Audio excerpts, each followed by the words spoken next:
Bonsoir et bienvenue dans le 7-8, le dernier de cette semaine. Ce soir, dans quelques instants, nous parlerons de la mucoviscidose car ce dimanche a lieu la 28e édition des Virades de l'Espoir. Docteur Bonnel, bonsoir.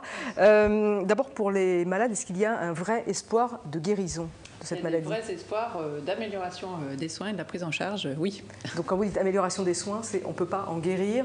Au jour d'aujourd'hui, non. Mais voilà, l'espoir est là et la recherche continue. Donc la recherche avance bien? Oui. Rapidement, pas assez quand on est médecin. Pas assez quand on est médecin. Vous nous en parlerez. Surtout pour les patients. Oh ben oui, bien sûr, vous nous en parlerez dans quelques instants. Dans cette édition, il sera également question des femmes chefs d'entreprise. Est-ce difficile aujourd'hui de s'imposer en tant que chef d'entreprise quand on est une femme? Ou ce discours est-il dépassé? Eh bien, nous poserons la question dans quelques instants à Marguerite Guillet, c'est la vice-présidente de l'association Créative. On partira également à la rencontre de deux dessinateurs et des scénaristes autour d'une bande dessinée consacrée à Versailles. Et puis nous finirons avec un sujet olé olé, puisque c'est la semaine espagnole à Voisins-le-Bretonneux, un programme très éclectique développé dans quelques instants. Mais d'abord, je vous propose le rappel des titres de ce jeudi 27 septembre. Nous ferons le point sur le rôle du défenseur des droits, un médiateur qui règle notamment les conflits qui opposent les particuliers à l'État, mais qui intervient aussi dans des domaines divers comme la protection de l'enfance. Et des permanences sont assurées à Guyancourt et à Trappes. L'automobile attire à Saint-Quentin en Yvelines après Mercedes. Europcar signe son ancrage sur le territoire en transférant son siège social de Montigny à Voisins-le-Bretonneux dans le parc d'affaires Codic. Un parc d'affaires qui sera bientôt totalement achevé après 12 ans de travaux. Un atelier pour lutter contre le surpoids et l'obésité chez les jeunes. Cela se déroule à la maison des parents de Trappes. 5 séances sont proposées pendant le mois de décembre, jusqu'au mois de décembre.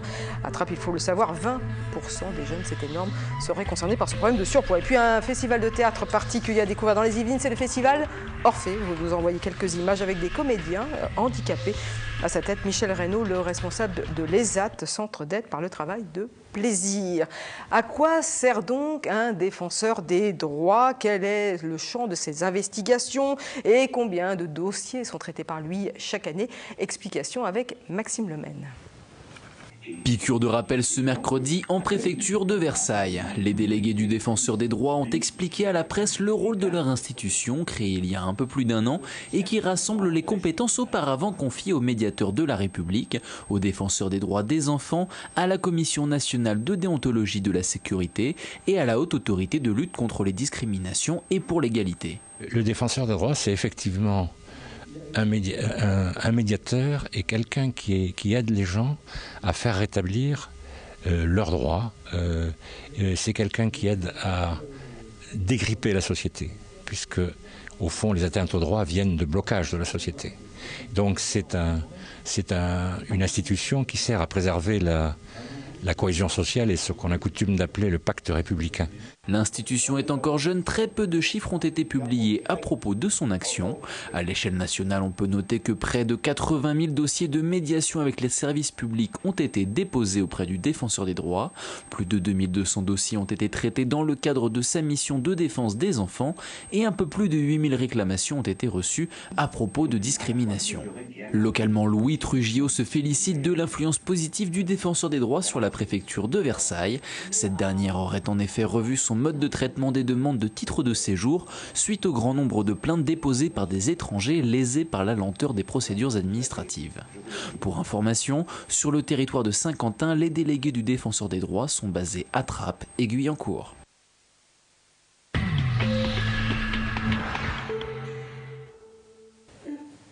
Je vous l'ai dit en début d'émission, l'association Vaincre la mucoviscidose organise la 28e édition des Virades de l'Espoir et cela aura lieu le dimanche 30 septembre. Il y a des manifestations qui sont organisées partout en France. Il y en a également dans les Yvelines, dont une particulièrement à Saint-Germain-en-Laye, c'est les Virades des Rois. Et pour en parler de la manifestation, pour parler également de la maladie, en plateau avec nous, Maritza Léger, bonsoir. Bonsoir. Vous êtes représentante de l'association. Nous recevons également Marion Berger, bonsoir. Bonsoir. Vous êtes la maman d'un petit garçon de 7 ans Nils, 8 ans 8 ans. 8 ans, Nils, il a grandi, 8 ans et qui se bat contre la maladie. Et puis, docteur Bonnel, bonsoir. Vous êtes pédiatre spécialisé à l'hôpital Mignot. Alors d'abord, je voudrais commencer cet entretien par un chiffre, notre chiffre du jour, 6300. C'est le nombre de patients en France. Il y a 200 naissances par an. C'est une maladie qui est rare, la mucoviscidose, docteur Bonnel, mais c'est une maladie, dans les maladies rares, la maladie la plus fréquente, si on peut dire ça comme ça. Oui, exactement. C'est la maladie donc, la plus fréquente des maladies rares qui, effectivement, au jour d'aujourd'hui, est recherchée dans le cadre du dépistage néonatal qui existait déjà depuis les années 88 en France dans certaines régions pilotes. Il faut savoir que la France est quand même précurseur en la matière justement de ce dépistage néonatal. Voilà. Et donc c'est un test qui est pratiqué au 3e jour de vie chez tous les bébés en France. Cette généralisation a eu lieu en 2002, mais donc il y a quelques régions qui dépistaient déjà auparavant. Donc pour certaines régions, justement, on a plus de recul. Et donc la discussion a été amenée et finalement la décision prise de généraliser ce dépistage. Et donc tous les nourrissons au jour d'aujourd'hui en France, depuis 2002, sont dépistés à la naissance. Alors, comment on peut résumer ce qu'est cette maladie? Est-ce que c'est une maladie simplement des poumons, qui affecte les poumons principalement? C'est une maladie qui touche tous les organes, dont le pronostic était évidemment le pronostic respiratoire. Et donc c'est vers celui-là que tous les efforts de recherche, d'amélioration de prise en charge sont portés. Mais c'est une maladie qui touche plusieurs organes.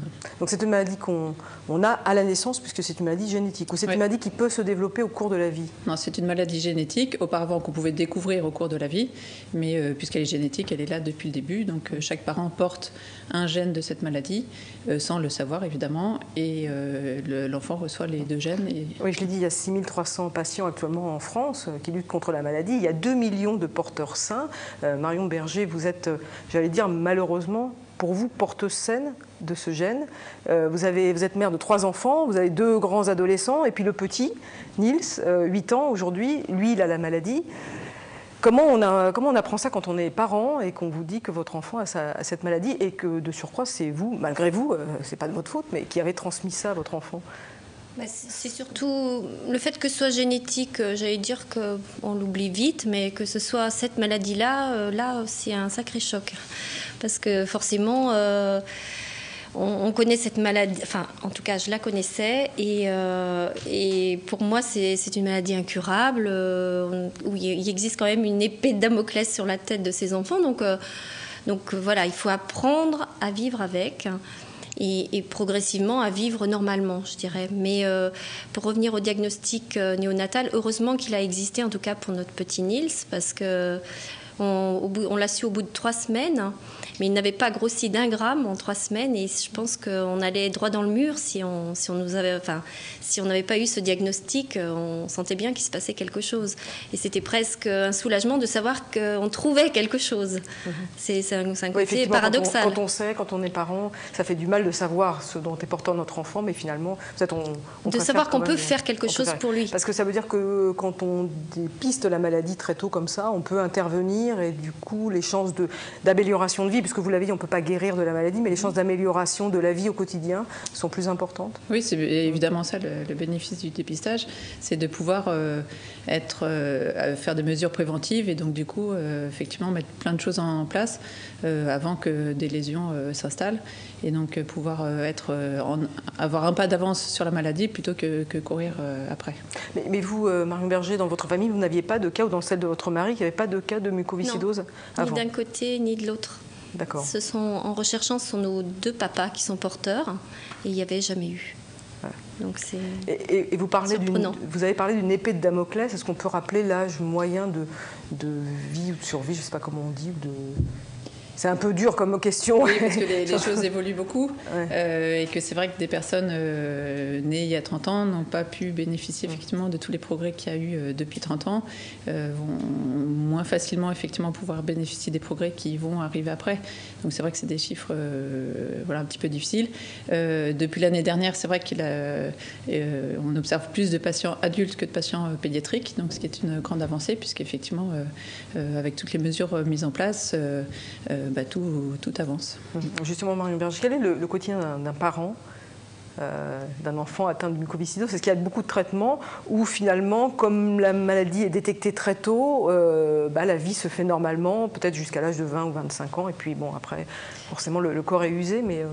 C'est vrai que, en fait, au départ, c'est tellement énorme qu'il faut vraiment un temps... Enfin, je pense qu'il faut plusieurs années, peut-être 3-4 ans avant de trouver quelque part un rythme de vie normal. Parce qu'il faut de la kinésithérapie, ne serait-ce que ça, respiratoire tous les jours. Donc ça, c'est une grosse... Enfin, pour les enfants, c'est lourd, surtout quand ils sont petits. Voilà, les traitements, après, on s'y habitue finalement et on les intègre. Je pense qu'il faut les intégrer dans notre vie et de manière un peu normale, on va dire, pour que les choses redeviennent normales.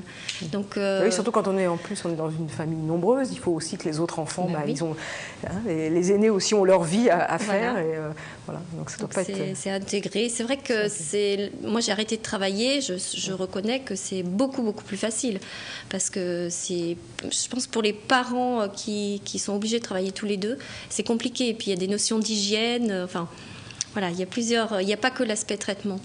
Et c'est ce qui n'est pas forcément évident. Voilà, parce qu'on a du mal parfois à le déléguer. Ouais.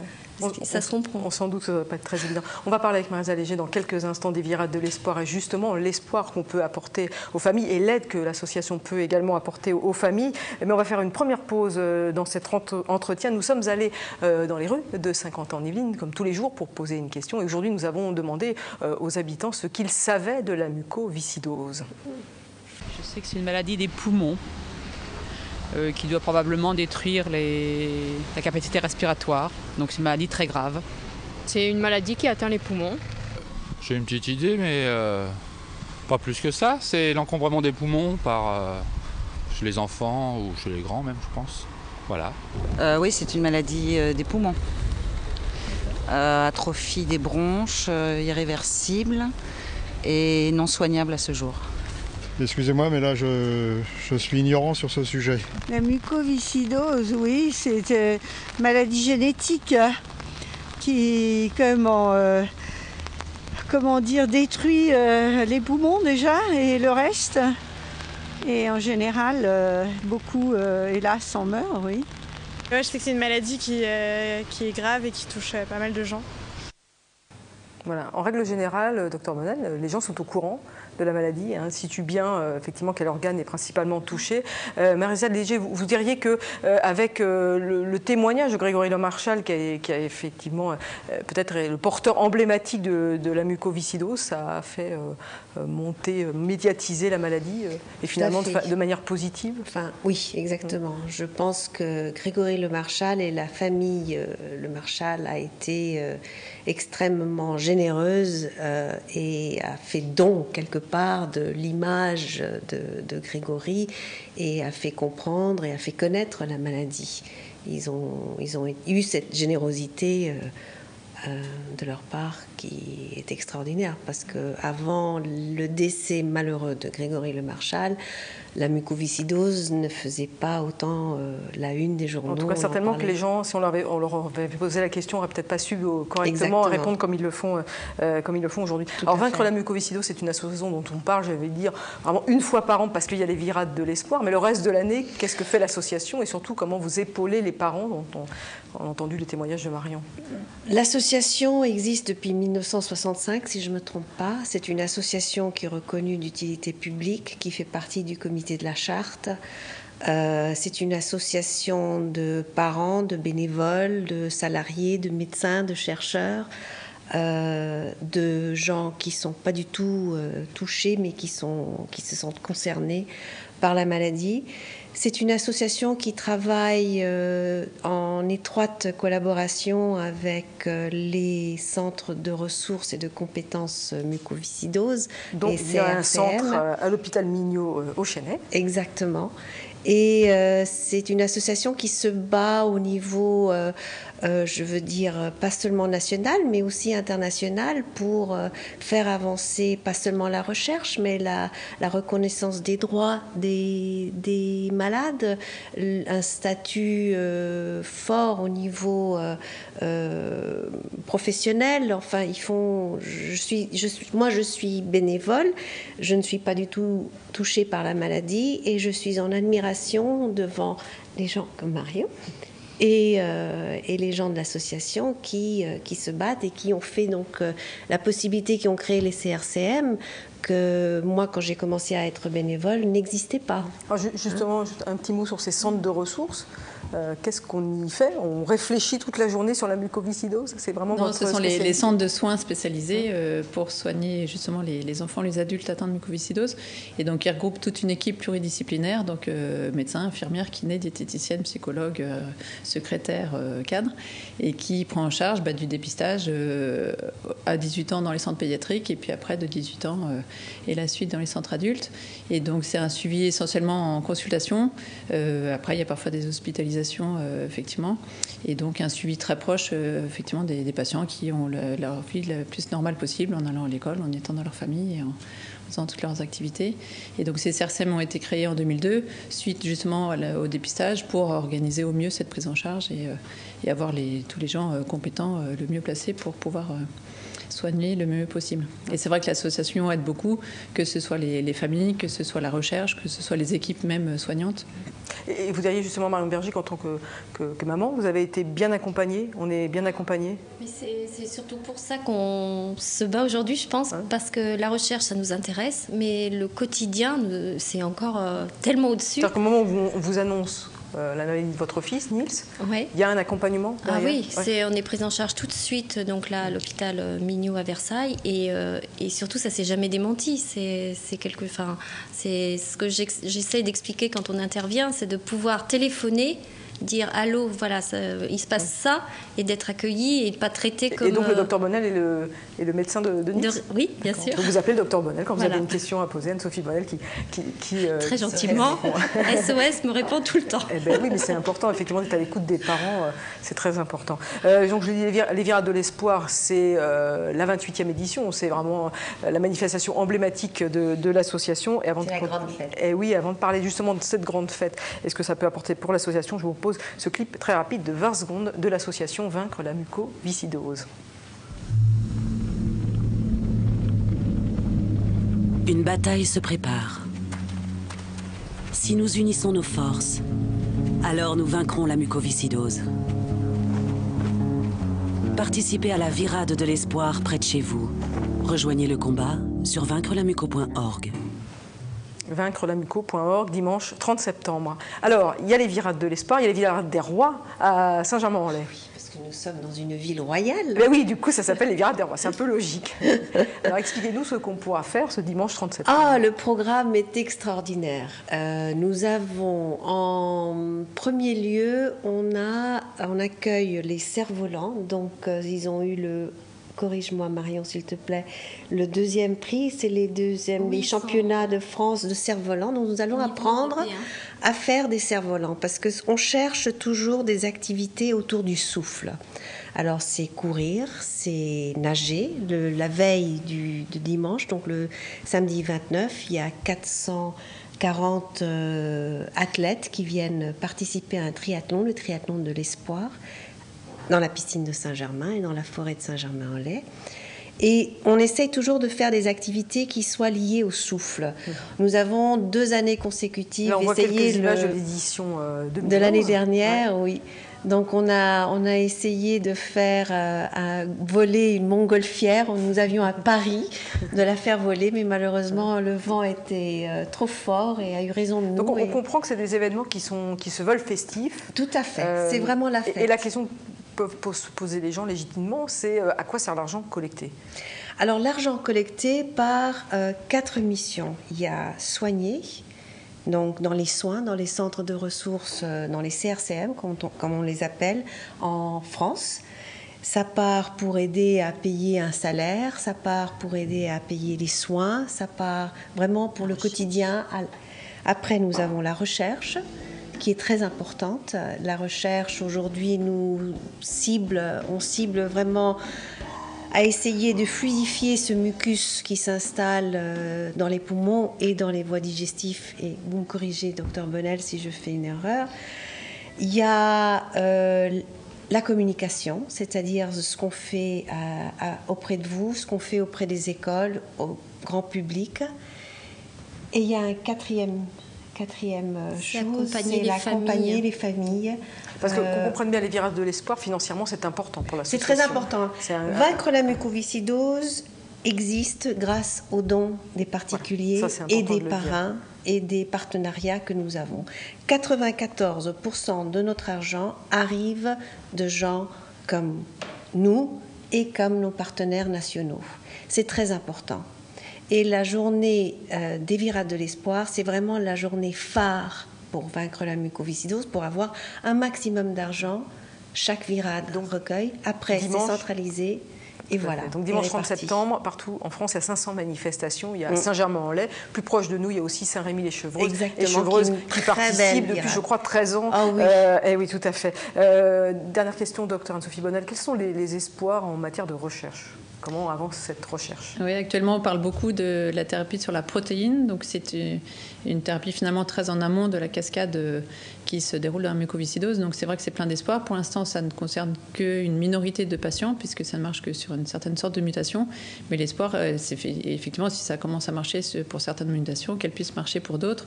Et donc, c'est vrai que ce serait une grande avancée, puisque c'est très en amont de toute la cascade d'événements qui se passent. Voilà, il y a des nouveaux antibiotiques ou des nouvelles formes d'antibiotiques qui rendent la vie plus facile pour les patients. Les progrès en technique de kiné. Et voilà, il y a tout plein d'avancées et de progrès qui vont se continuer. Et est-ce qu'on ne pourrait pas imaginer des tests, justement, des tests comme ça, sur les futures mères, pour savoir si elles sont porteuses ou pas de ce gène, ou sur les futurs parents? C'est vrai que le fait de porter... Ça ferait beaucoup, vous allez me dire, ça fait beaucoup, mais voilà, c'est détecté... Le fait de porter un exemplaire du gène, effectivement, est présent chez une personne sur 30 dans la population française. Donc c'est vrai que c'est très fréquent. Pour l'instant, il n'y a pas de test fait. On le fait dans le cadre d'enquête familiale. À partir d'un cas, effectivement, les parents, les oncles et tantes, etc. peuvent être testés. Donc on peut... S'il y a eu un cas rencontré dans la famille, dans le cas, par exemple, de Marion, il n'y avait pas de cas dans la famille, donc... On n'a pas eu de doute et voilà. Et voilà. Merci en tout cas à vous trois d'être venus, à toutes les trois d'être venus sur le plateau. Et je rappelle donc que les Virades de l'Espoir, c'est donc dimanche 30 septembre en France, dans les Yvelines, à Saint-Germain-en-Laye et aussi à Saint-Rémy-les-Chevreuses et à Chevreuse. Merci beaucoup à vous trois d'être venus sur ce plateau. Là, on va rester dans le domaine de la santé. 20%, c'est le nombre de jeunes qui seraient en surpoids. À Trappes, un atelier pour les parents et les enfants est ouvert jusqu'au mois de décembre à la Maison des Parents. On regarde. Une réunion détendue autour d'un thé, mais une réunion pour discuter d'un thème délicat, le surpoids et l'obésité chez les plus jeunes. La Maison des Parents de Trappes propose aux enfants et à leurs parents un programme de 5 séances jusqu'au mois de décembre. Le principe, c'est de leur parler d'équilibre alimentaire, de leur apprendre à manger de façon équilibrée tout en gardant le plaisir. Donc on aborde diverses thématiques, théoriques mais aussi pratiques, puisqu'il y a 2 ateliers dédiés à la cuisine. L'un est dédié à la préparation d'un petit déjeuner goûter et l'autre est dédié à la préparation d'un repas équilibré. Un repas équilibré, justement, qu'est-ce que c'est? Il doit se constituer d'un produit laitier, d'une céréale, de fruits, de légumes et d'un apport protidique apporté par les œufs, le poisson ou la viande. Des notions que l'on doit très souvent répéter pour qu'elles soient entendues, car la cause est de santé publique. À Trappes, par exemple, 20% des enfants sont en surpoids et en obésité. Et il est important d'intervenir le plus tôt possible dans la vie du jeune. On ne parlera pas de régime alimentaire dans ce cas-là, mais simplement pour l'enfant en bas âge, c'est contrôler la quantité de sucre, les bonbons, les viennoiseries, les sucreries qu'on lui donne, et puis des petits, les inciter à bouger. Car un repas équilibré ne se résume pas seulement à ce qui se trouve dans l'assiette. Il est aussi essentiel dans l'enfance de pratiquer une activité sportive. La prochaine rencontre aura lieu le 6 octobre au matin. Les suivantes s'étaleront jusqu'au 9 décembre.